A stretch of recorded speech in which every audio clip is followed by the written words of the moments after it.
debe realmente hablar y darles la bienvenida a todos, y simplemente, y ya le cedo la palabra al rector, agradecerles muy especialmente al profesor Marcelo Apterman, que ha accedido a esta invitación, por supuesto al padre Rubén Darío y a María de la Paz, que es la coordinadora de la diplomatura, que viene trabajando con nosotros desde hace tanto tiempo, por esta iniciativa de seguir ampliando las propuestas que realizamos entre la Universidad de San Isidro, Dr. Plácido Marín, y Editorial San Pablo. Así que, bueno, muchas gracias por la iniciativa y que sea la primera de otras propuestas nuevas que tengamos para ofrecer. Muchísimas gracias, querida Mariana. Efectivamente, para la universidad es un gusto, es un lujo poder contar hoy con la presencia de Marcelo Apterman. Aquí quería agradecer particularmente a el padre Rubén Darío de la Editorial San Pablo, con quien efectivamente venimos realizando esta diplomatura en Evangelios con orientación en animación bíblica pastoral. Yo hacía tiempo que venía oyendo hablar por distintas razones, más por el lado de aquellos que empiezan con psi, del profesor Marcelo Apterman. No es fácil pronunciarlo bien. Pero la vez pasada me quedé muy enganchado cuando sacamos el dossier sobre la encíclica Fratelli Tutti, con una cita muy linda que hizo Eduardo Camaño, acerca de un diálogo que vos habías relatado entre Rabbi Akiva y su amigo Ben Asai, donde planteaba que el primer mandamiento no es tanto amarás a Dios por sobre todas las cosas y al prójimo como a ti mismo, sino que eres, más que el primer mandamiento, la primera enseñanza, ¿no? Eres imagen de Dios. Me pareció tan lindo, y además que justamente el querido amigo Camaño trabaja tan bien el tema de la imagen, pero a partir de ahí me puse a googlearte un poco, Marcelo, y ya desde aquel momento que andaba con ganas de poder tener alguna reunión, bueno, por ahora dándonos el gusto de tenerla virtualmente, seguramente en breve también personalmente. Realmente es un lujo, un honor, un gusto muy, muy grande contar contigo esta noche. Además, para hablarnos de este tema, ¿no? Que nos explica quiénes serán las ovejas perdidas de la casa de Israel en el cuarto evangelio. Realmente, gracias por estar aquí. Muchas gracias, querido padre Rubén Darío, por la gestión en todo esto. Mariana, por tu permanente acción y presencia, paz, y todos y todas quienes esta noche nos están acompañando. Yo, por mi parte, me callo para darme el gusto de escuchar ahora la presentación que va a hacer Rubén Darío y después de escucharte a vos, querido Marcelo. Muchas gracias, Enrique, rector de la Universidad de San Isidro. Por supuesto que ese gusto que expresas es compartido, es un sentimiento y una recepción que hacemos de esta misma sensación que tenemos de San Pablo, de trabajar junto con la Universidad de San Isidro, como decía, un referente también hoy para América Latina, en muchos proyectos. Incluso estos días hemos tenido noticia que el Vaticano eligió a la Universidad de San Isidro para trabajos en economía, ¿no? Por el continente, América Latina y el Caribe. Y eso nos llena también de alegría, de orgullo, de trabajar con tan noble institución. Incipiente, como nos decía Mariana, porque tienen 7, 8, no sé si 10 años, pero con una fuerza increíble de crecimiento que nos da el lujo de trabajar con ustedes. Así que, Enrique, sentimientos compartidos y la alegría está. Y lo de Marcelo no es y no puede ser para nosotros una sorpresa, por más que algunos no lo conozcan. Marcelo tiene una larga trayectoria, el mundo académico también, es psicólogo de profesión, pero también educador sexual y se ha dedicado a tareas terapéuticas durante toda su vida, incluso con grandes grupos. Y su pertenencia a la comunidad judía, hebrea, lo hace a él particularmente interesado en el tema. Cuando hablamos de las ovejas perdidas de Israel, una referencia que está en la boca de Jesús en el Evangelio, en los 11 Evangelios, también en el cuarto, especialmente en el capítulo 10, pero hay un trasfondo que a veces nosotros los cristianos católicos, los que somos cristianos o católicos, no así quizás para los que vienen de tradición judía, no sabemos entender el trasfondo de esto, las ovejas perdidas de la casa de Israel. Y lo decimos, lo leemos, lo escuchamos y pasa a veces desapercibido. Hoy Marcelo vamos a tener la alegría nosotros y el gusto de expresarse y de explayarse en esta temática que es tan interesante, tan particular, pero a su vez tan profunda, y como bien dice Mariana, no va a ser la primera y única vez, porque esta es la primera de varias veces. Marcelo, una alegría que estés con nosotros, también un gusto que podamos escucharte, así que te doy la palabra, te doy el espacio, y te destaco dentro de las personas que tenemos en el video para que también puedan sentir tu presencia y tu palabra. A las órdenes, Marcelo. Muchas gracias, Padre Rubén Darío, muy amable. Y también muchas gracias, doctor Enrique del Percio. Realmente es un gusto para mí y un honor estar con ustedes hoy a la noche. Espero, después de todo lo que han dicho, no defraudarlos. Es lo único que puedo decir. Han sido muy amables. En realidad, yo me pregunto un poco, ¿por qué estoy hoy aquí? ¿No? Porque estamos en medio de una pandemia, en un mundo que avanza aceleradamente con el problema del cambio climático por el calentamiento global. Y son tantas las cosas que nos tironean, las fuerzas en conflicto, que uno constantemente, tironeado por esas fuerzas, se olvida de quién es, de quién puede ser.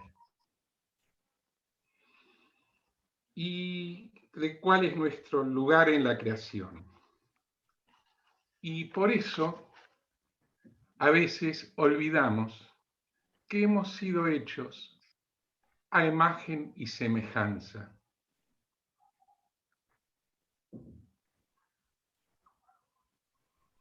Como nos recordaba recién el doctor Enrique del Percio. Y el resultado es que nos perdemos de vista unos a otros y nos deshumanizamos. Y yo tengo de aprender de mis pacientes que en escuchar al otro, al que piensa algo diferente, al que cree algo diferente, al que piensa de otro modo, al que siente otras cosas y las siente de otra manera, en escucharlo, no solamente nos enriquecemos porque aprendemos cosas nuevas, sino que llegamos a conocernos a nosotros mismos mejor. Y un poco por eso es por lo que estoy acá, por eso es por lo que me interesa a mí el diálogo interconfesional.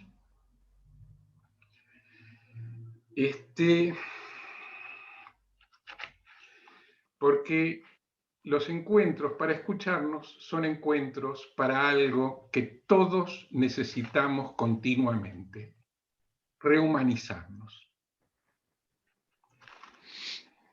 Y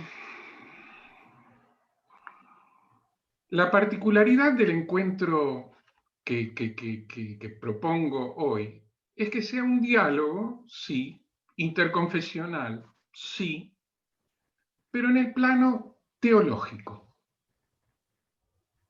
Los encuentros interconfesionales hay muchos y muy buenos, y ojalá que siga habiéndolos, pero los encuentros en los que se hable para intercambiar y aprender cosas en el plano teológico entre judíos y cristianos no son la norma, no son lo habitual. Un poco por una larga historia de polémicas sobre temas teológicos, que no es para nada lo mismo que un encuentro para el diálogo, como el que por suerte podemos tener hoy. Dicho sea de paso, si hablo de un encuentro para el diálogo interconfesional, esto no quiere decir que quienes participen tengan que ser de una confesión de fe u otra. Perfectamente pueden servirle para escuchar, para aprender, para exponer a alguien que francamente no tenga una creencia ni una práctica religiosa, no importa, siempre y cuando se acerque con honestidad, haciéndose cargo de desde dónde viene hacia el encuentro.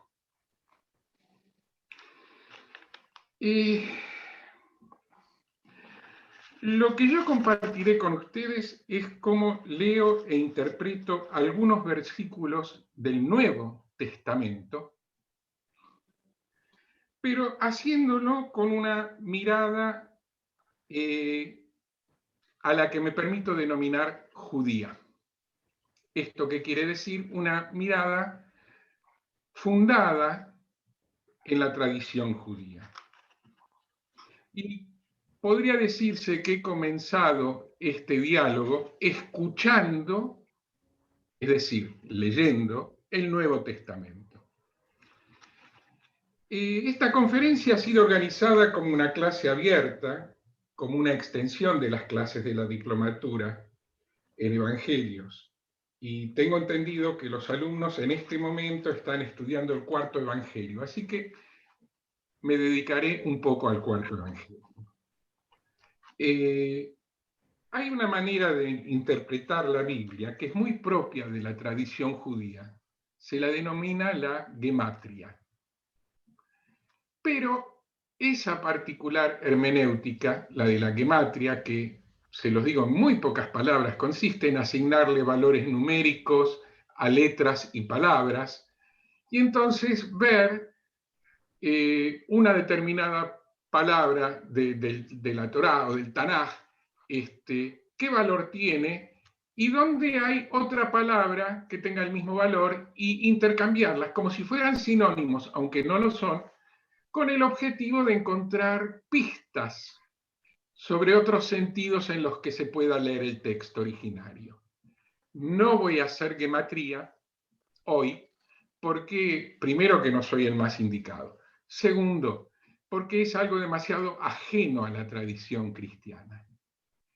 Lo que voy a hacer es, por un lado, un abordaje un poco histórico-crítico, que es un método que compartimos judíos y cristianos, pero que no es propiamente teológico, atenti, sino que nos puede servir para ponernos en contexto y entender qué puede haber significado en el momento en el que se dijo y en el lugar en que se dijo algo que leemos. Y eso siempre es útil. Pero en realidad el método teológico propiamente dicho para estudiar un texto sería entender que se trata de la palabra de Dios. Y esto quiere decir en la tradición judía que cada palabra está allí por un motivo, para decirnos algo. Y si hay una reiteración de un concepto y aparece 2 veces, no es una insistencia obsesiva del escriba, es por algo. Tiene un sentido que esté 2 veces. Y hay que encontrar ese sentido. Y ese, en la tradición judía, es el desafío para el que se dedica a estudiar las sagradas escrituras, tomándolas como las palabras de Dios. Y es este abordaje de color, de tinte judío, el que voy a usar para leer algunos versículos, fundamentalmente del Nuevo Testamento, centrándome en tratar de buscarles la coherencia intertextual. O sea, si se dice algo, aunque parezca una metáfora, una parábola, pero ¿por qué la parábola usa ese vocabulario y no otro? ¿Por qué se usó esa metáfora y no otro? ¿Es coherente con algo que se diga en otro lado del mismo evangelio o de otro evangelio o en otro lugar de las Sagradas Escrituras? Esto es la coherencia intratextual o intertextual si se trata de otros libros dentro de la misma Biblia. Este método creo que es lo bastante cercano a la tradición cristiana como para ser aprovechado en esta reunión, y lo bastante judío, como lo he explicado al menos, como para ser coherente con la tradición judía. Por eso elijo hoy este método. Hay otras cosas de las que me hubiera gustado hablar, pero quedarán para otra ocasión, porque tuve oportunidad de leer qué es lo que han estado estudiando, y me gustaría aplicar el método histórico crítico a cuestiones como, por ejemplo, ¿quiénes fueron los esenios? ¿Quiénes fueron los fariseos? Porque allí la tradición cristiana hace una descripción de quiénes fueron que no coincide tanto con lo que ven muchos estudiosos judíos del tema. O sea, la palabra fariseo en la tradición cristiana quiere decir otra cosa y tiene otras connotaciones que en la tradición judía. La palabra esenio también.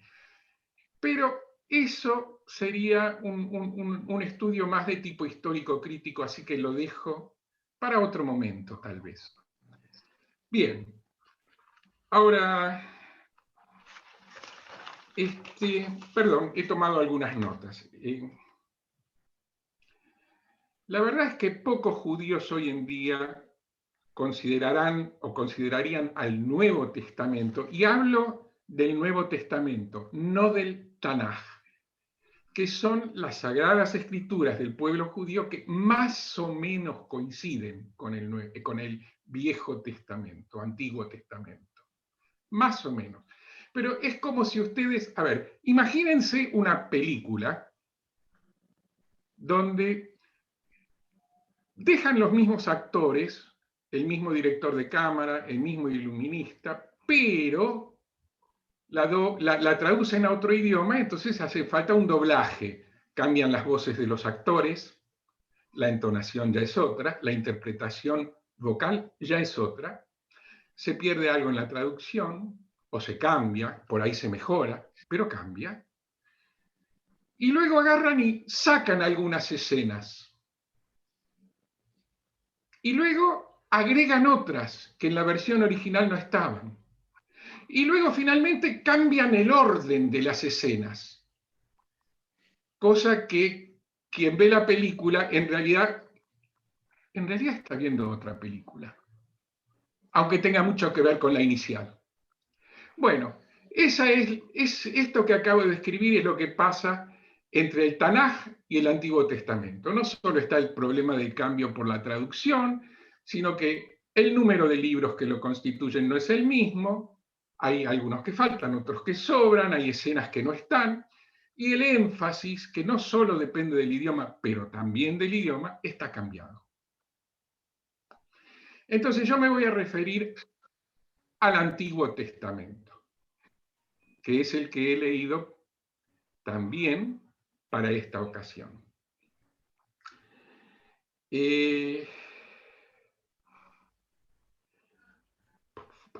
Mi intención al hacer este abordaje desde esta hermenéutica tan particular y de este texto en especial es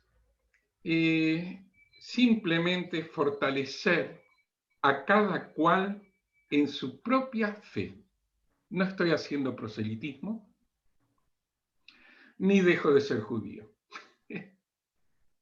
Simplemente quiero abrir el juego para que podamos aprender unos de otros, respetando que las sagradas escrituras son sagradas no por sí mismas, sino para alguien.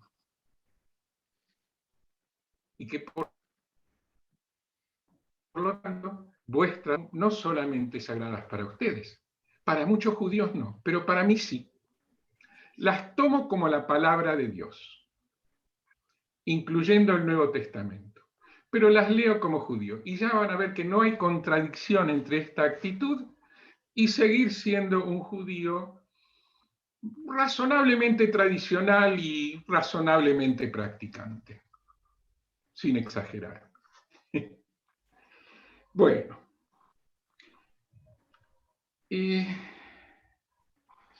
Esto que digo tiene que ver con algo que dice San Pablo en 1 Corintios 7, 17 a 20. ¿Podemos verlo en pantalla un minuto? Pregunto a los coordinadores, ¿lo pueden mostrar? Sí, Marito María Paz está conectándose, no va a compartir la pantalla, María Paz está ahí, perfecto, gracias. Gracias. 1 Corintios.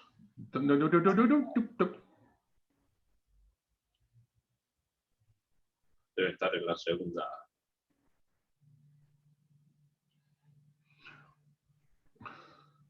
Paciencia. ¿No está? ¿No está? Bueno. No está ahí. No está ahí. No está Marcelo, porque algunas citas las habíamos dejado nombradas en un elenco y las otras las escribimos. Correcto. Bueno, no me voy a poner ahora a buscar la cita en cuestión para no tenerlos esperando. Les digo, se trata de 1 Corintios 7 y del versículo 17 al 20. Ahora bien, mi intención de ayudarnos a todos a poder aprender uno de otros, por supuesto que no necesariamente alcanza para garantizar buenos resultados, ¿no? Eso se sabe. Pero mi esperanza en todo caso es que este momento que compartimos sirva para iluminarnos en el sendero que lleve a que cristianos y judíos nos reconozcamos ambos mutua y recíprocamente como dos partes de un mismo pueblo, el pueblo de Dios, dos partes diferentes. Bueno, el malentendido del que les hablé antes, que llevó a que la tradición judía no reconozca como propias a las inspiradas palabras de judíos practicantes en las que se basa el Nuevo Testamento, se origina en cómo se interpretó en su momento un versículo de Mateo 15:24. ¿Ese estará allí? Si no, lo digo de memoria. Aunque sí, ese está, lo mostramos. Ahí estamos.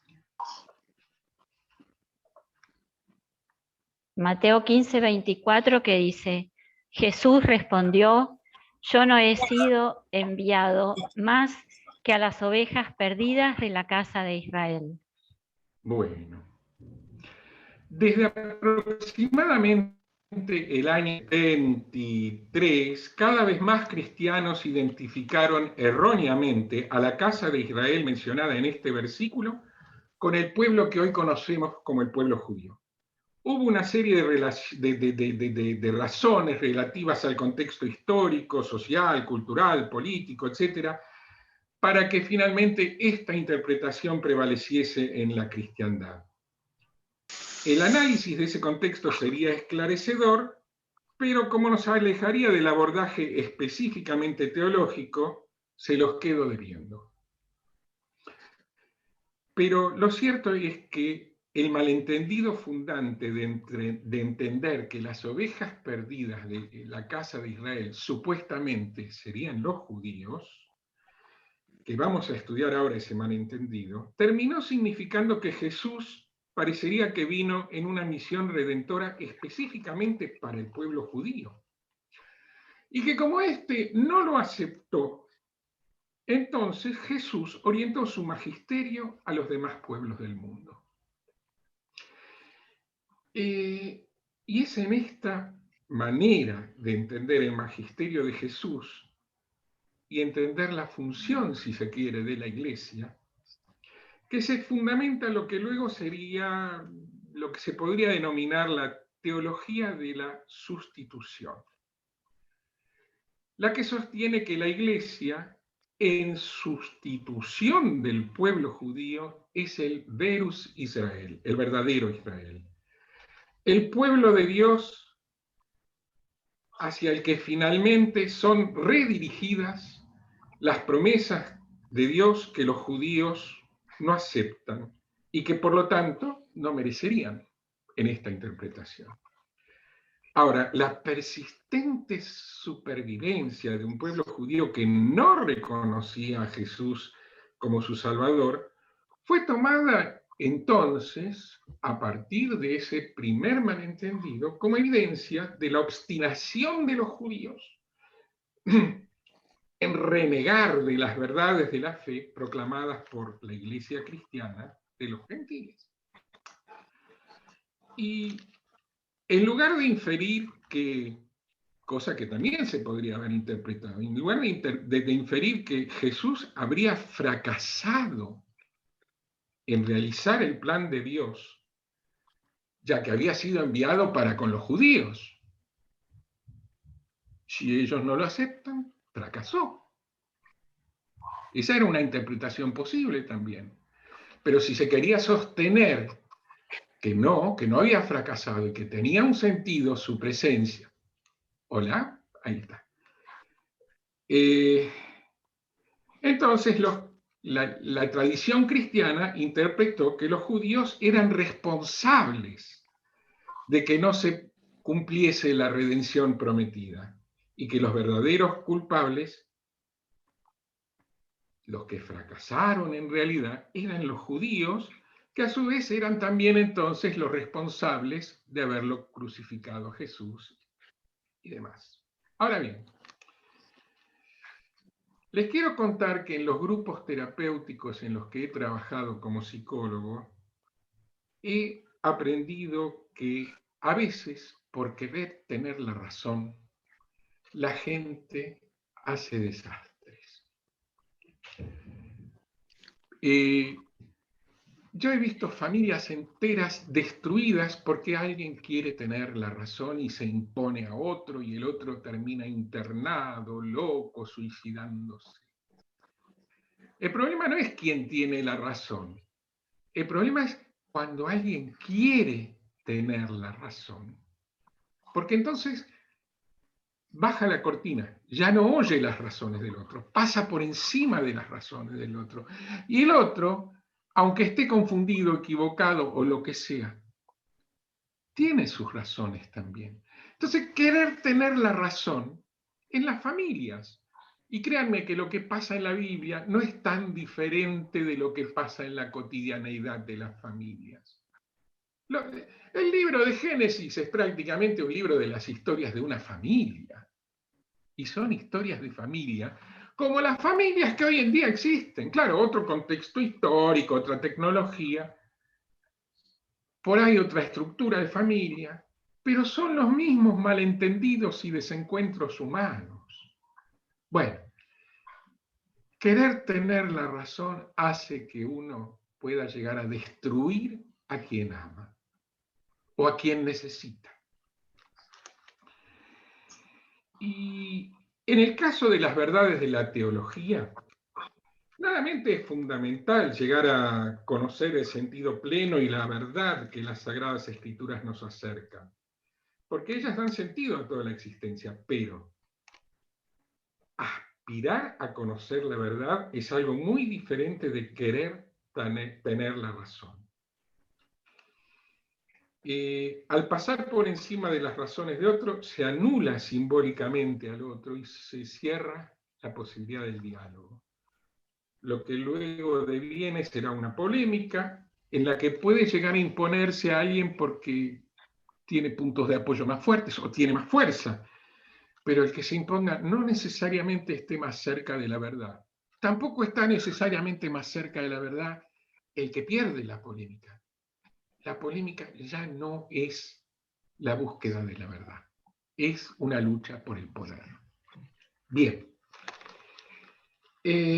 Si queremos acercarnos al sentido pleno de las Sagradas Escrituras, unos y otros, judíos y cristianos, necesitamos renunciar a querer tener la razón. Tenemos que abdicar de creer dueños de la verdad y tenemos que escucharnos unos a otros para aprender cada quien lo que pueda. Lo más difícil para todos posiblemente sea aprender a desaprender lo que hemos construido por oposición al otro y en defensa a todo lo que pueda venir del otro. Si vamos al caso, hasta una humilde abejita puede libar el néctar de flores distantes y cercanas y de muchos colores para producir la miel para sus futuras generaciones. Y si una humilde abejita puede hacer eso, ¿por qué no vamos a poder nosotros? Bueno, les pido perdón si parece que me alejo del tema cuando me extiendo sobre las dificultades humanas que todos, creo, encontramos al internarnos por estos senderos del diálogo teológico entre judíos y cristianos. Pero lo hago un poco también para dar tiempo, porque uno oye cosas, pero necesita tiempo para que las ideas vayan sedimentando. Por ejemplo, que interpretar que Jesús no vino sino para las ovejas perdidas de la casa de Israel se puede interpretar de diferentes maneras. Bien. Si usamos la hermenéutica de la coherencia intratextual o intertextual, veremos que Mateo 15:24 puede ser interpretado de una manera diferente, que es coherente con lo que dice al respecto el cuarto evangelio. Y ahora llegamos a San Juan, que es lo que están estudiando los alumnos de esta diplomatura. Una vez que comenzamos a usar la clave hermenéutica que podemos encontrar en San Juan, se desanuda el malentendido que tuvimos en Mateo. Y van a ver que las fichas empiezan a caer en su lugar. En Juan 10:26, ¿podemos ver Juan 10:26? Sí. Jesús, por favor, si podemos poner la diapositiva. Jesús, que acaba de presentarse como el buen pastor, aquel que pone la vida por sus ovejas, les dice a los judíos que no le creen, que no lo reconocen como su Salvador,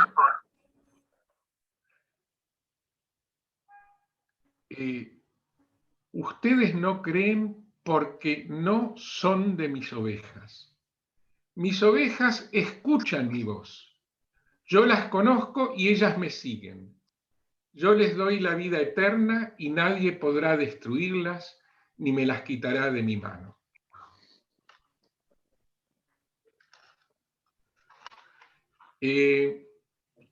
Bien. Y luego, en Juan, hace pocos versículos hemos leído, en Juan también, que Jesús es la puerta de las ovejas. Pero, ¿de cuáles ovejas? Porque según Juan 10:16, sus ovejas, y aquí describe las 10 diferentes clases de ovejas, dice, tiene también, ¿quién lo lee? ¿Mariana esto? Si querés lo leo, Marcelo. Muchas gracias, sí, por favor. Tengo también otras ovejas que no son de este corral. También a ellas tengo que guiarlas. Ellas escucharán mi voz y habrá un solo rebaño y un solo pastor. Ahora bien, entonces, si prestamos atención, parece que habla de 3 grupos de ovejas. Las que no le siguen porque no creen en él. Las que le siguen y son de su rebaño. Y las que le siguen, pero son de otro rebaño. ¿Cuáles son estos 3? ¿A qué se refiere? ¿Cuáles son estos 3 grupos de ovejas de los que aquí nos habla el Cordero de Dios? ¿Y cuál de estos 3 grupos es el de las ovejas perdidas de la casa de Israel? De Mateo 15:24. Antes de aclarar este punto, me parece que hay que hacer un breve comentario, ahora sí histórico-crítico, sobre la historia del pueblo de Israel antes de los días de Jesús. Les cuento, la dinastía del pueblo de Israel, la primera, fundada por Saúl, fue muy breve. La segunda dinastía, fundada por David, al quien siguió su hijo Salomón, fue la que, según la Biblia, llevó al conjunto de las 12 tribus del pueblo de Israel a su momento de máximo esplendor. Pero después de Salomón, se dividió aquel reino suyo en dos mitades, dos reinos diferentes, el del norte y el del sur. Y inicialmente en la Biblia, por ejemplo, hasta en los libros de Samuel, la frase "la casa de Israel" es sinónimo de todo el pueblo de Israel. Y tanto decir la casa de Israel como el pueblo de Israel se refiere al conjunto formado por las 12 tribus en su totalidad. Pero a partir de la escisión de aquel reino en dos países, dos reinos, fue exclusivamente el reino del norte el que en la Biblia conservó la denominación de la casa de Israel. El reino del sur, que retuvo la ciudad de Jerusalén como su capital, estaba poblado por algunos miembros de la tribu de Leví, por una parte de la tribu de Benjamín, pero fundamentalmente por la tribu de Judá. Y ese reino del sur pasó a ser conocido como la casa de Judá. Entonces, cuando el Antiguo Testamento habla de la casa de Israel, a partir del segundo libro de Samuel, esto quiere decir el reino del norte, que no incluía a la tribu de Judá, de la que descendemos los judíos de hoy en día. Entonces, el reino del norte, la casa de Israel, fue atacada por los asirios, como cuenta el segundo libro de Reyes, 15, 19 y 20. Y finalmente gran parte de los habitantes del reino del norte, de la casa de Israel y sus gobernantes, fueron llevados al exilio en Mesopotamia 720 años antes de Cristo. Allí la mayoría de ellos perdió su libertad, su identidad política, cultural y religiosa. Permiso.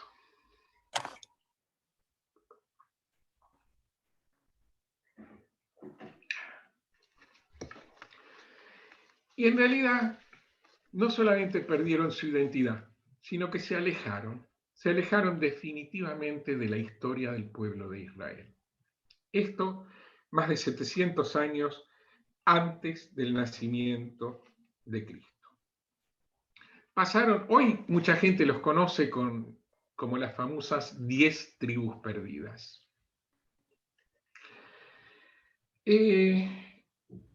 Dice la Biblia que el motivo por el cual fueron dispersos es que practicaban la idolatría. Y aquí incluyo algunas breves referencias al Antiguo Testamento, que es tan cercano y tan distante de nuestro Tanaj, simplemente para mostrar que en el Antiguo Testamento hay abundantes profecías que anuncian no solamente la futura venida de Jesús, que es lo que buscan y encuentran los cristianos, sino que también dicen las profecías del Antiguo Testamento para qué y para quiénes vendrá. Por ejemplo, Oseas 6:13 o Jeremías 3:6-8. Es otra la placa, no sé si están aquí, pero si quieren, al final, ahí está. Oseas 6:13, está mal ese 1-2, creo. Bueno, adorar a otros dioses es en este contexto, o sea, fueron llevados al exilio y perdieron su identidad, se rompió su alianza con Dios. ¿Por qué?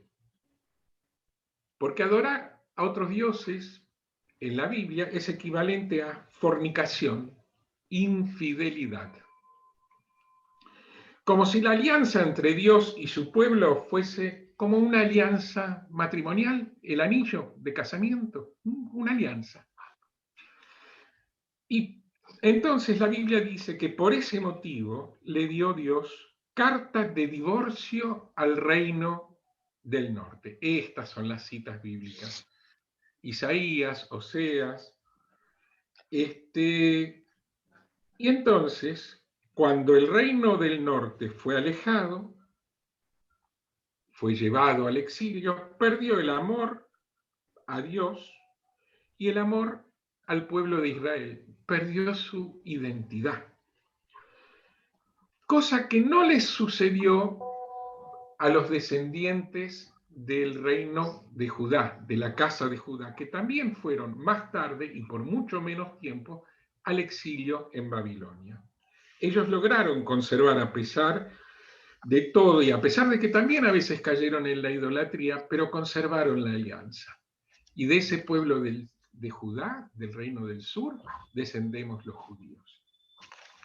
A esto viene, por ejemplo, estoy viendo en el chat comentarios y preguntas. Discúlpenme si no los leo ahora.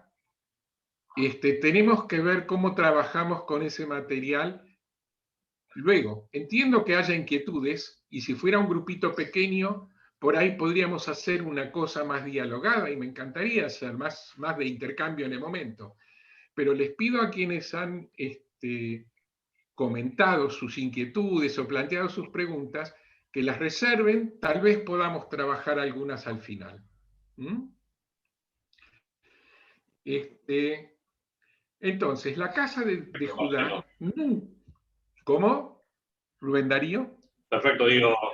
No, perfecto, Diego. Gracias por esa aclaración. Justamente al principio queríamos hacer algo así, que es decir, después de la exposición de Marcelo, vamos a tener la oportunidad para intercambiar preguntas en directo, porque necesitamos también que usen el chat para las preguntas. Si van poniendo ahí, bienvenido sea, las vamos a después recopilar y enviar. ¿Sí? ¿Te parece, Marcelo? Perfecto, gracias. Eco. Ok, retomo entonces. Entonces, según el Antiguo Testamento y el Tanaj, las Sagradas Escrituras que conservamos en el pueblo judío dicen lo mismo. Esto no es un tema de traducciones diferentes. Es lo mismo. Según el Tanaj y según el Antiguo Testamento, Dios no se divorció de la casa de Judá, que no la repudió. Pero después de haber repudiado a la casa de Israel, Dios se apiada de sus descendientes, perdidos en los confines del imperio asirio, y les ofrece un camino para volver a él, que es diferente del camino de practicar la ley que nos enseñó Moisés, al que en hebreo se le dice Moshe Rabbeinu, nuestro maestro. Moisés, nuestro maestro. Entonces, el camino que le ofrece Dios a quienes han roto definitivamente la alianza es la posibilidad de volver a encaminarse hacia el reino de Dios recorriendo el camino de la fe en Jesús, que no es el camino judío, que es el camino de la fe de Jesús. Son dos caminos diferentes para dos pueblos, dos partes diferentes del pueblo de Dios. Para la casa de Judá, que también cayó en la idolatría, pero que no fue repudiada finalmente por este motivo, queda vigente la alianza con Dios según los términos enseñados por Moshe Rabbeinu. Más de un siglo después de la casa de Israel, el reino del sur, la casa de Judá, fue derrotado y llevado al exilio, no por los asirios, sino por los babilonios, pero poco después, unos 50 años más tarde, los persas, a su vez, arrasaron el imperio babilonio y permitieron que los descendientes de Judá que vivían en el cautiverio babilonio y que habían conservado su identidad, volvieran si querían. Y algunos quisieron volver a la Tierra Santa, otros no. La mayor parte del pueblo judío se quedó en Babilonia. Pero los que volvieron reconstruyeron el templo, este es el famoso segundo templo, y bueno, fundaron lo que hoy en día es el pueblo judío. Son los antecesores directos de la línea de tradición que desemboca hoy en el pueblo judío. En síntesis, la casa de Judá conservó su alianza con Dios y su identidad como parte del pueblo de Israel, pero la casa de Israel la perdió. Sin embargo, por ejemplo, en Ezequiel 37, 15, 17 o 19, 22, la Biblia afirma que desde entonces, aunque están las dos casas separadas, la redención del pueblo de Israel y de los gentiles que se conviertan a Dios pasa por la reunificación de las 12 tribus. La clave, por ejemplo, está esto en Isaías 49:6. La clave interpretativa que podemos encontrar en el cuarto evangelio, después de todas estas aclaraciones, y les pido si fue un poco engorroso, es esta. Les pido perdón. Las ovejas perdidas de la casa de Israel, a las cuales vino Jesús, no son los miembros de la casa de Judá, no son los judeos, no son los judíos. Son los descendientes de las 10 tribus del reino del norte. Estas son las de su redil, sí, del pueblo de Israel, que está constituido por la totalidad, este pueblo de Israel, de las 12 tribus. Judá por un lado e Israel por otro. El tercer grupo de ovejas, de las que leemos en el cuarto evangelio, son los descendientes, entonces tenemos los descendientes de la casa de Judá es un grupo, los descendientes de la casa de Israel es otro grupo, y el tercer grupo son los gentiles que se suman a la casa de Israel y que no son de su redil. Tenemos en el Nuevo Testamento otra explicación con otra metáfora o parábola de esto mismo. En Romanos 11, San Pablo nos habla de 3 tipos de ramas en el olivo. Cuando les advierte a sus discípulos que no se crean superiores ni mejores que las ramas del buen olivo que nunca fueron desgajadas, se refiere al pueblo judío, al pueblo de Judá, que nunca se apartó de la alianza con Dios. Y las otras 2 clases de ramas de las que habla San Pablo son las ramas desgajadas del buen olivo, que vuelven a injertarse. Estos son los descendientes del reino de Israel, que se perdieron del tronco del pueblo de Israel, pero vuelven a él, son reinjertadas por Jesús. Y las ramas finalmente el tercer grupo, las ramas del olivo silvestre, que nunca fueron parte del buen olivo, pero que son también injertadas junto con las que fueron desgajadas.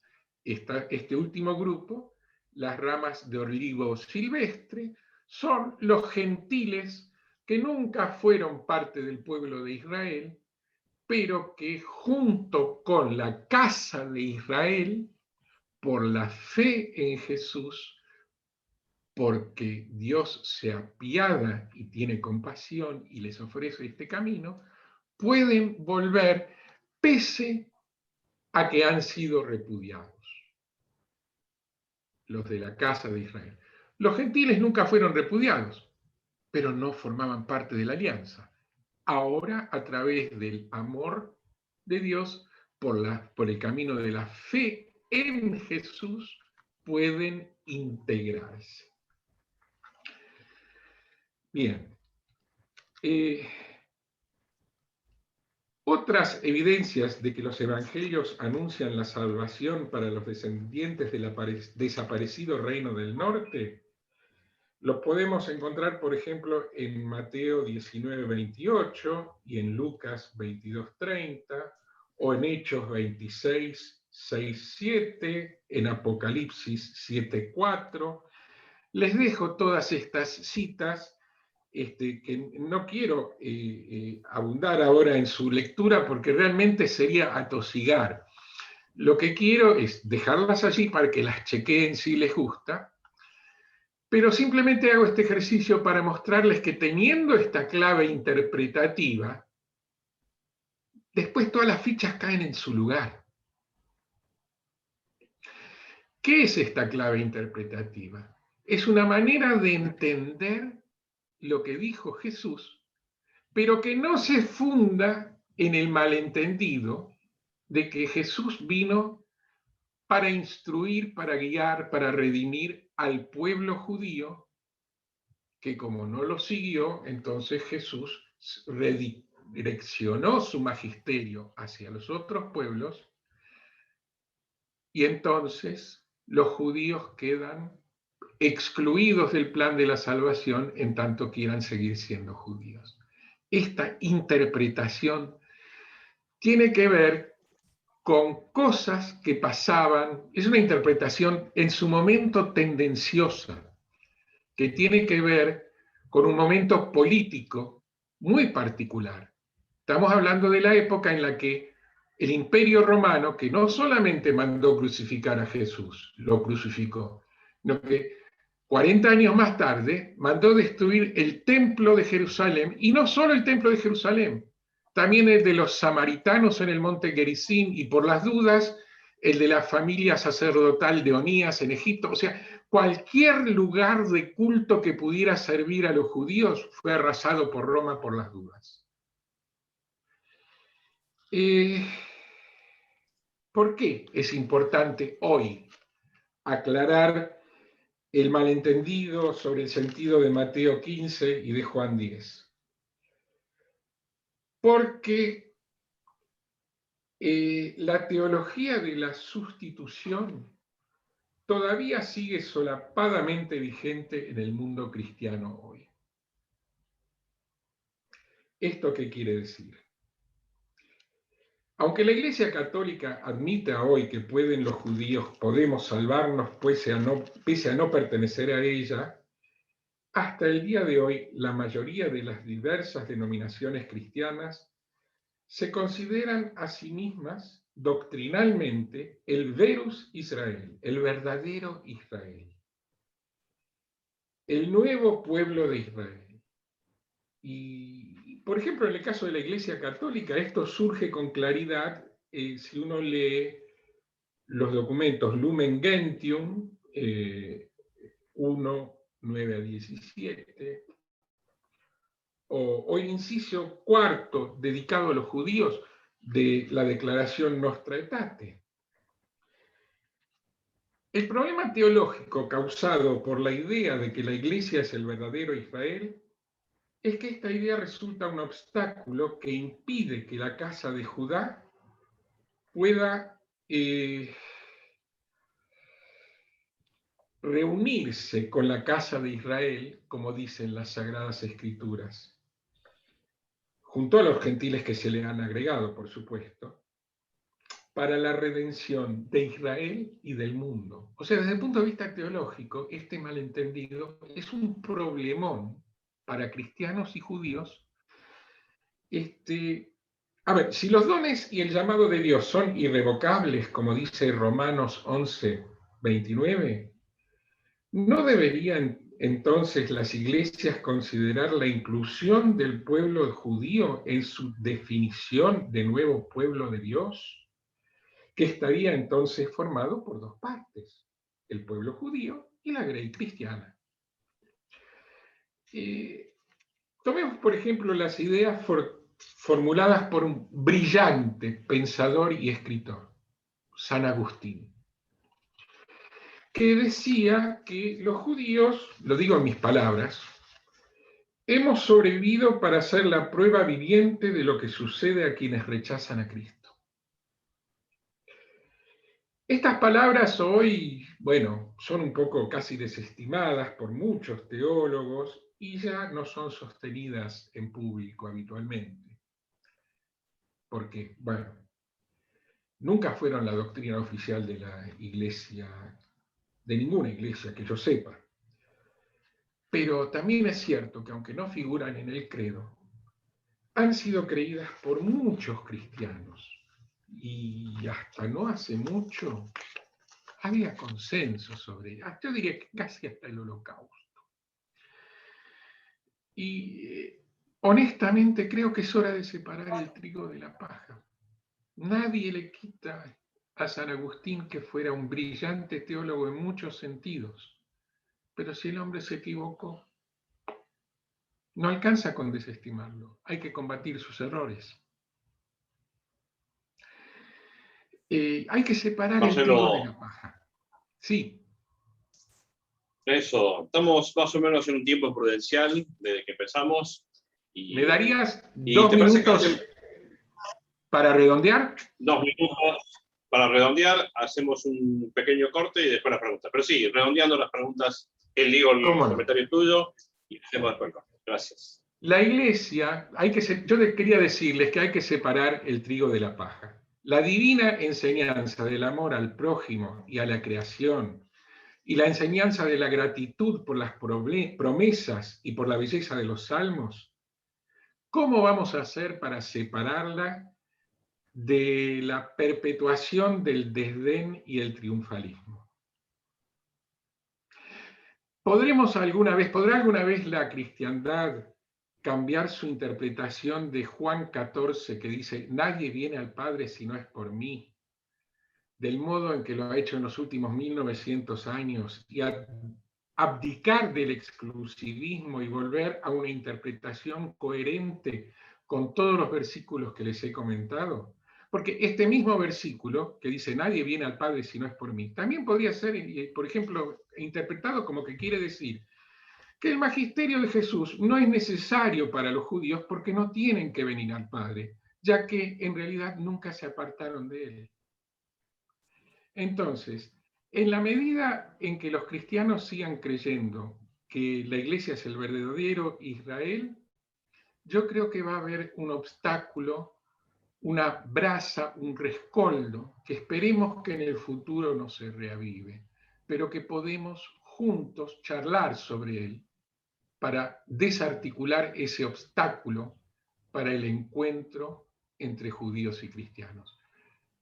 Corto acá, tenía más cosas para decir, pero les agradezco el haberme escuchado, pido disculpas si en algo molestó u ofendió lo que dije, vengo con el corazón abierto. Rubén Darío. Estamos en diálogo, estamos en comunicación. Estamos en diálogo, como digo, estamos en comunicación, así que más bien gracias por este acercamiento, esta lectura y esta posibilidad de dialogar que nos das también vos. Si nos permitís, hacemos un corte musical. ¿Cómo no? Quisiera simplemente mencionar la bibliografía un minuto. Dale, ok. Por un lado, les quiero mencionar 3 libros. El primero es La promesa del cardenal Lustiger, libros que tienen que ver con este desarrollo. El primero es La promesa del cardenal Lustiger y luego fundamentalmente 2 libros de Joël Benarié que nos acompaña hoy. Uno de ellos es Hacia la Nueva Alianza y el otro es Dos Caminos, una Redención, ambos en castellano, en editorial Duncan. Quería mencionar eso, y si ahora la escuchamos a la Hazanit Michal Orlian, una verdadera referente de la música litúrgica y de la hebrea y de la música israelí, te cedo la palabra, te doy las gracias y pido perdón si me extendí. Muy bien. Estamos en un corte para escuchar música, pero sobre todo también para que nos pongamos en sintonía. Después de esta compañía de Mijael, que está con nosotros también hoy presente, Retomamos preguntas para el chat y comentarios que vamos a hacer.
Muy lindo, Mijail, escucharte. Por supuesto, un aplausito. Muchas gracias. Muchas gracias. Escucharte y sentirte. ¿Querés compartir un poco la letra, Mijail? Contarnos de qué dice y cómo se usa. Así también nos instruimos un poco. Sí, habla de los ángeles del Altísimo, a quienes le damos la bienvenida justamente el día de descanso con el que nos ha honrado Dios, después de que ha creado todo en 7 días. Él ha descansado y nos dio el Shabbat a nosotros para que podamos descansar, que fue algo revolucionario porque éramos esclavos en Egipto. Y esta melodía se canta siempre la víspera de Shabbat, y generalmente cuando estamos reunidos en la mesa, entre plato y plato se cantan melodías que se llaman nigunim, y entre ellos está este que es uno de los más conocidos, que da la bienvenida a los ángeles para que nos acompañe en este día tan sagrado, porque el Shabbat es un día sagrado, se diferencia de los otros días de la semana en que hacemos cosas cotidianas, y bueno,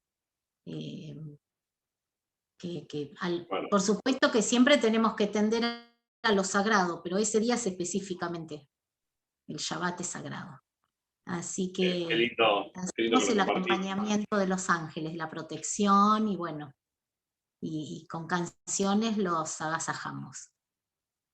Excelente, gracias Mijail, así es, ¿no? ¿Pronunciado bien? Sí, sí. Por tu presencia, por tu canto también, por esta oportunidad. Tenemos algunas intervenciones en el chat. María Paz, si nos podés acompañar con leer el chat y sacar preguntas, comentarios que vamos agregando a los que nos acompañan hoy, quienes están desde distintos puntos, como hemos dicho, distintas tradiciones y distintas preocupaciones. María Paz. Sí, había un comentario que nos decía Carolina: pienso que razón y poder están íntimamente relacionados. Creo que uno no se entiende sin el otro. Tal vez nos falta preguntarnos qué tipo de poder queremos tener, sobre qué y para qué. Qué afirmación, ¿no, Marcelo? ¿Te animás a hacer algún comentario sobre eso? Creo que es una afirmación interesante, profunda, fuerte. No sé por qué, bueno, claro, sí, si yo soy el que da la clase, tendría que estar capacitado para hacer algún comentario. Sí, tenés razón, pero a ver, lo que se me ocurre es que en la tradición judía, o no sé si en toda la tradición judía, pero para muchos, por ejemplo, de la línea de Martin Buber, Dios es aquello que se hace presente en el encuentro entre las personas. Por eso, cuando se dice Dios es amor, Dios es eso que sucede entre las personas. Y entonces, razón y poder van juntos, pero las razones del encuentro no tienen que ver con la racionalidad del cerebro. Siguen otra lógica. Yo creo que, si bien, claro, en una conferencia uno tiene que hablar un poco de mente a mente, no de mente a mente, en una conferencia. Pero en realidad, cuando yo hablaba, dije antes que hay que desaprender y que eso es lo más difícil. Yo creo que es necesario desaprender muchas cosas, frenar un poco la mente, que es muy difícil, para que lo que entra por la mente llegue al corazón. Y ahí ya la lógica es otra. Entonces, razón y poder en un sentido van juntas, se apoyan mutuamente, pero las razones del corazón son otra cosa. Tienen que ver no solo con abrirse a la presencia del otro, sino que con servir al otro, con cuidarlo. Sí. Con estar agradecido por la presencia del otro, por ver a Dios en el encuentro con el otro. Y ahí ya razón y poder son cosas diferentes cuando se trata de estas razones, de esta manera de vivir las razones del corazón, que no son las del raciocinio racional, estoy de acuerdo. Entonces, si hablamos de las razones del raciocinio racional, perdón la redundancia, y sí, por ahí la razón es la justificación del poder y el poder es la manera de... Por eso yo decía antes que querer tener la razón puede ser tan terrible. Pero si estamos hablando de la razón que surge de la experiencia del encuentro, si me permiten, amoroso, no sé si es comparable este tipo de razón al que me refiero con la que a veces es socia o cómplice del poder. Creo que no. Yo. Bueno, gracias, Marcelo. María Paz, ¿otro comentario, otra pregunta? Sí, ahí nos llega un agradecimiento de Marcela que dice muchas gracias por esta respuesta que acaba de dar Marcelo. Y dice, soy catequista y siempre disfruto incorporar conocimiento y luz. Así que bueno, te agradece por todo este comentario. Pero también un poquito antes había llegado otro comentario de Eva. El deseo de tener la razón como búsqueda de poder me parece que es uno de los hilos conductores de la historia de la humanidad. Así es. Sí, porque la razón puede servir... A ver, hay ámbitos en los cuales es necesario querer tener la razón. A un abogado que le pagan para defender a su cliente, si el tipo no busca tener la razón como sea, no le van a pagar más. Entonces, hay determinados ámbitos donde querer tener la razón, lindo o feo, no importa, es lo que corresponde. Si uno elige moverse en esos ámbitos, debe moverse de acuerdo a esos códigos. Pero son ámbitos muy específicos. Fuera de esos ámbitos, querer tener la razón es un vicio, es algo tóxico. Es algo que nos aísla, nos aleja, nos deshumaniza. Y hay que cuidarse mucho de querer tener la razón. Y es cierto, esto marca la historia de la humanidad. La razón como justificación o pretexto para el ejercicio de poder. Entonces, claro, si uno necesita justificar o pretextos, buscará a alguien que le dé la razón, como para enroscarle mejor la víbora a los giles, por supuesto. Pero eso no es lo mismo que querer conocer la verdad, que pensar para tratar de entender. Eso es otra. Estamos hablando de dos razones diferentes, por eso yo hablaba de las razones del corazón. No es que sean más racionales, pero son en algún sentido más auténticas, porque son las que desarrollamos primero. No quiere decir que un bebé sea un santito. Un bebé puede odiar, puede querer matar, quiere destruir, sí, pero no razona. Las razones vienen después, las del razonamiento.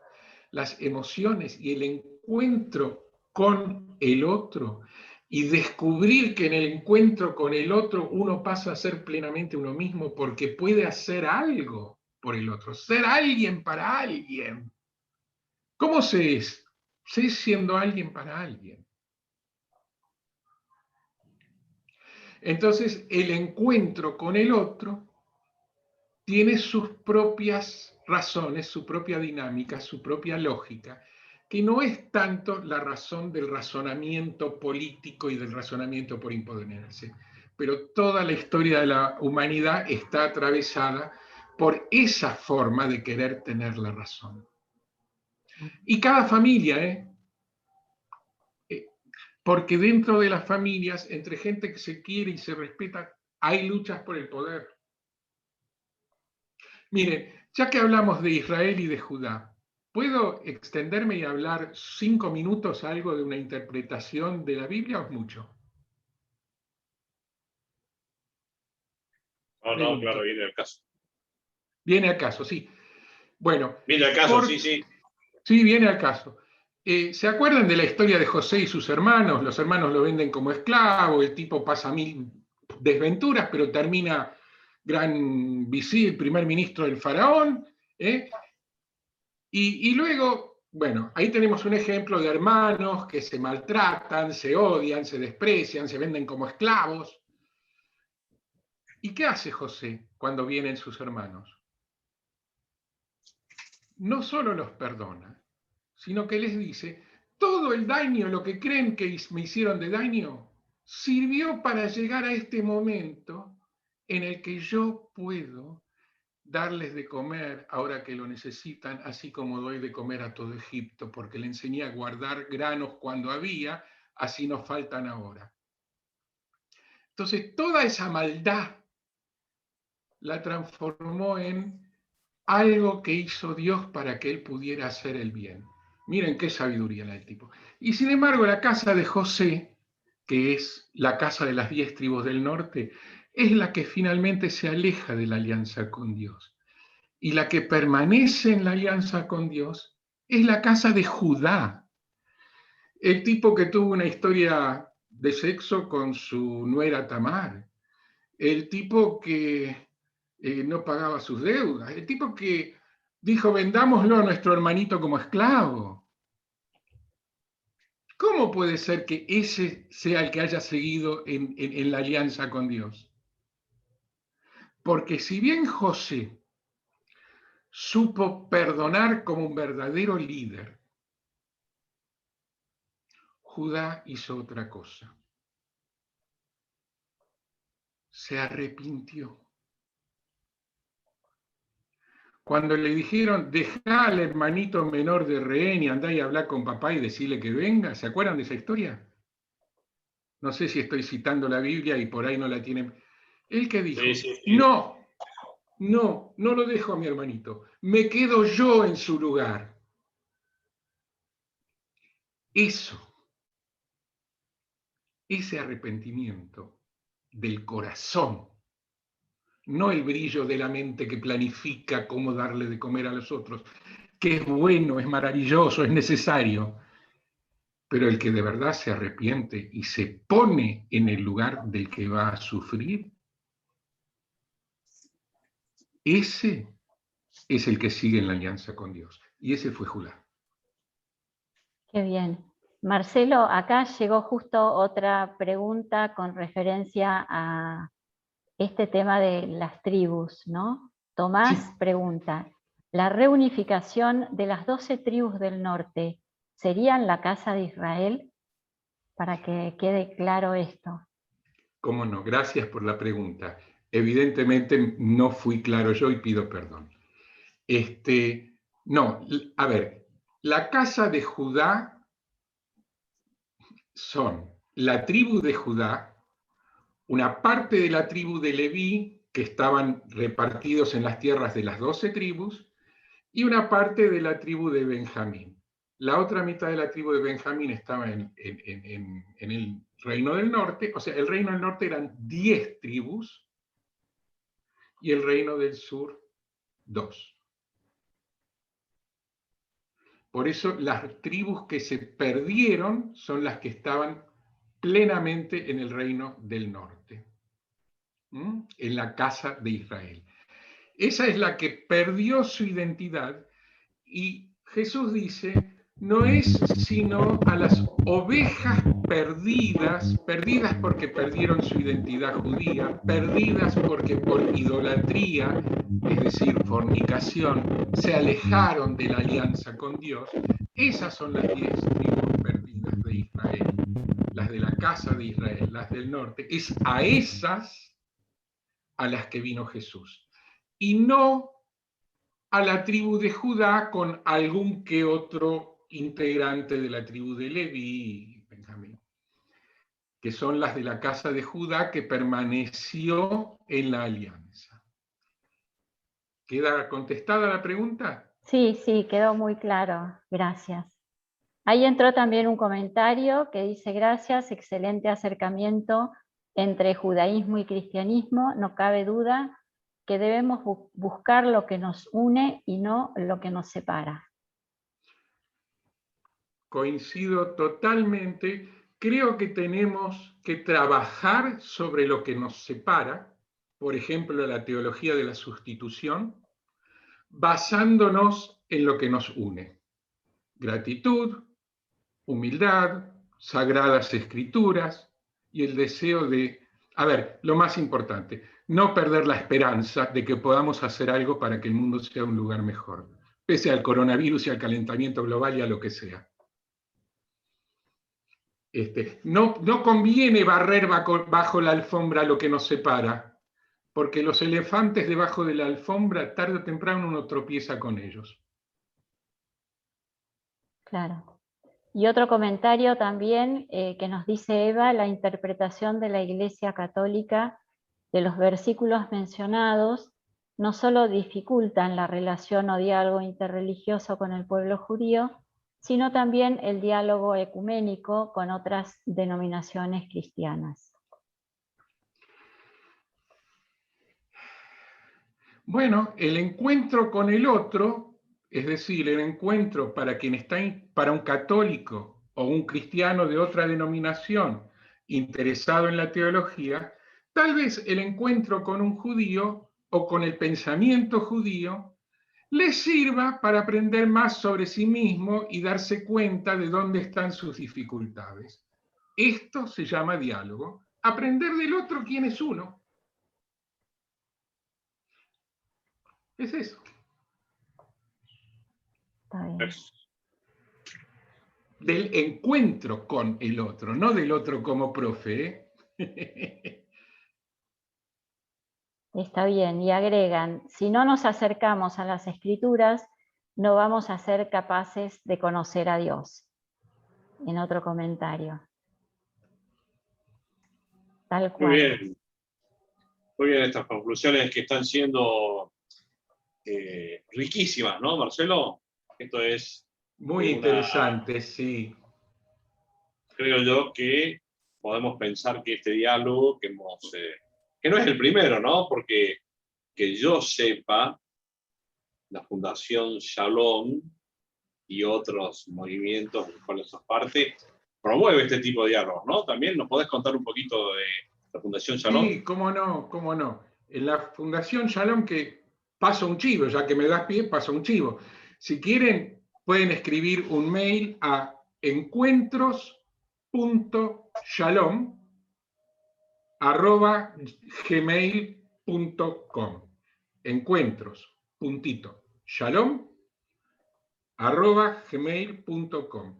Allí, si escriben un mail, les vamos a hacer llegar invitaciones para nuestras actividades.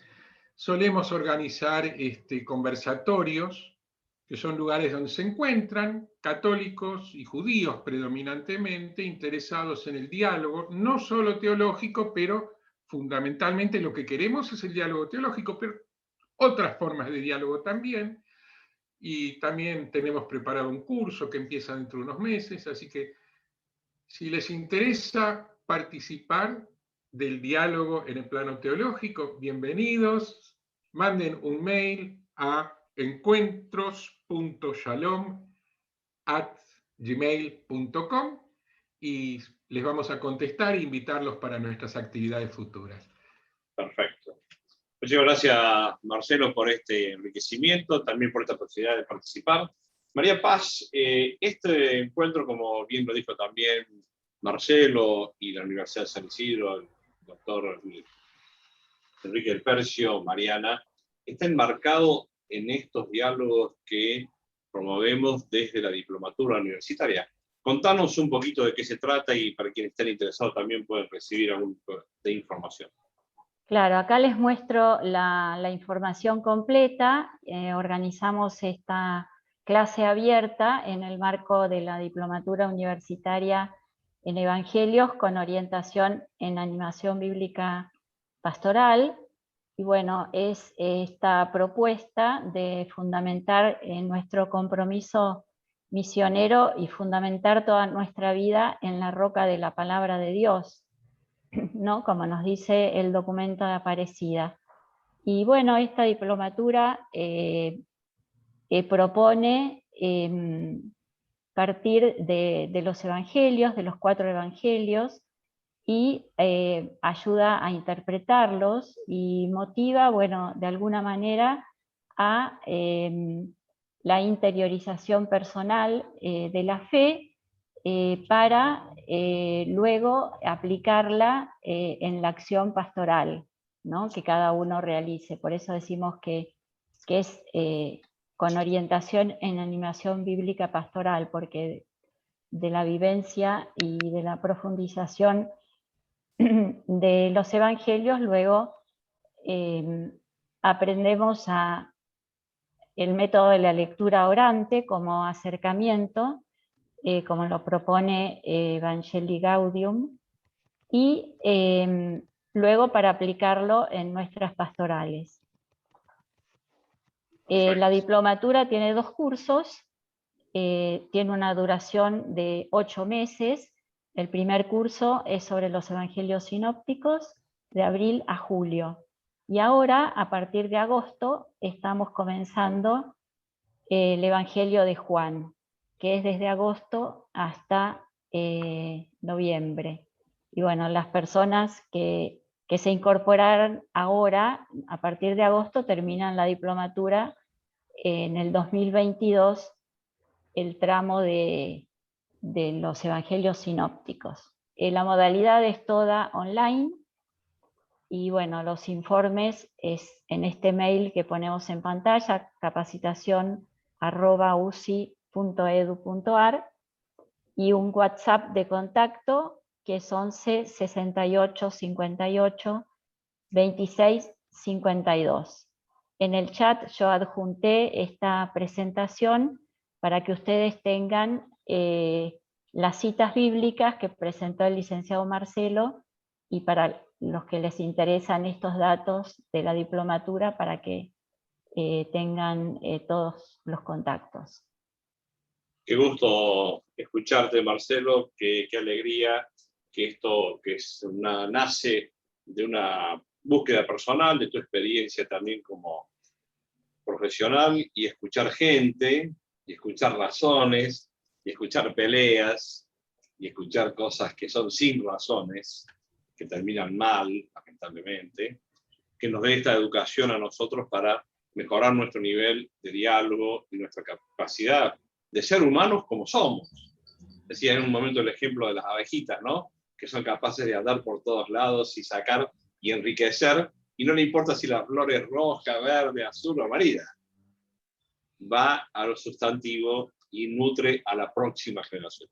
Ojalá que nosotros seamos también así como estas abejitas y seamos capaces de establecer este diálogo. Mariana Barreiro, estás con nosotros, no sé si escuchándonos.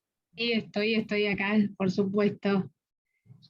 Bueno, sumarme al agradecimiento en nombre de la universidad y, por supuesto, todo el trabajo hecho y dejar abierta la puerta para cualquier otro encuentro de esta índole y subrayar una vez más la importancia del diálogo, del diálogo fecundo, como tan claramente nos explicaba Marcelo durante su exposición, y ese es el propósito justamente de estos encuentros, porque en definitiva somos todos hermanos y, como en todas las familias, hay discusiones, hay diferencias, pero en base al amor tenemos que encontrar puntos de encuentro, más allá de todas las dificultades que el mundo nos está poniendo día a día, ¿no? El calentamiento global que mencionaba Marcelo, bueno, la pandemia ni que hablar, todas las pruebas que esto nos implica,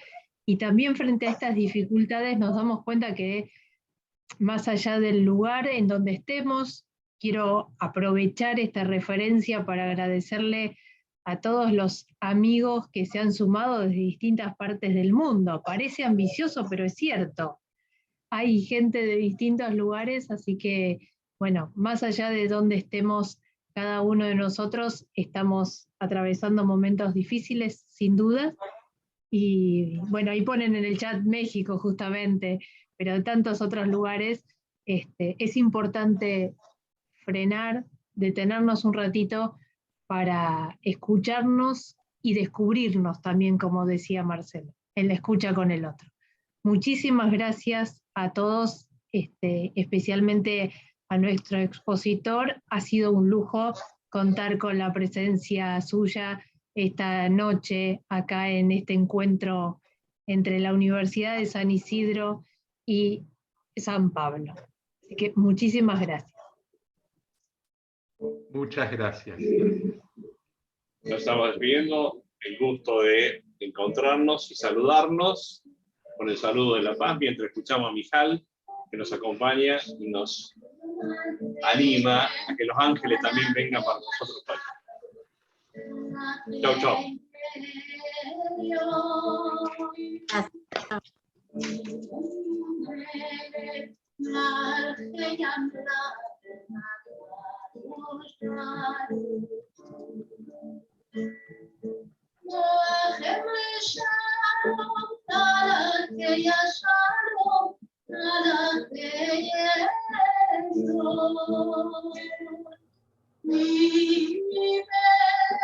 Bye.